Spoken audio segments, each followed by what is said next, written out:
High, তোমরা সবাই কেমন আছো? আমি কিন্তু খুব ভালো আছি।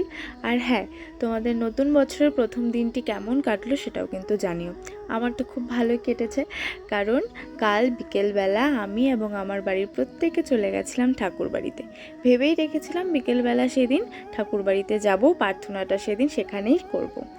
তো যে কথা সেই কাজ, গিয়েই দেখি চারিদিকটা ভীষণ সুন্দর, মানে ওয়েদারটা কালকের ভীষণ সুন্দর ছিল। তো গিয়ে দেখি তখনও অবধি কেউ আসেনি, তাই জন্য ঘোরাঘুরি করছিলাম, অনেক ছবি তুলেছি যেগুলো তোমাদের সাথে শেয়ার করেছি কিছু কিছু। আর আস্তে আস্তে দেখো অনেক ভক্তরা চলে এসেছিলো। তারপর আমরা ওয়েট করছিলাম প্রার্থনার টাইমে। তারপর টাইম হয়ে যাওয়ার পর কিন্তু আমরা সাথে সাথে চলে যাই, তখন দরজা খুলে দেওয়া হয়েছিল। গিয়েই প্রণাম করে প্রার্থনাতে বসে যাই। আর প্রার্থনার সময় যেহেতু কোনো ফোন অ্যালাউ করে না, অবশ্যই তখন প্রার্থনা করছিলাম, তখন কী করব সেই জন্য সেগুলোর ক্লিপ আর নেওয়া হয়নি। তারপর প্রার্থনা কমপ্লিট করে সবাই মিলে প্রসাদ খেয়ে বাড়ি চলে আসি।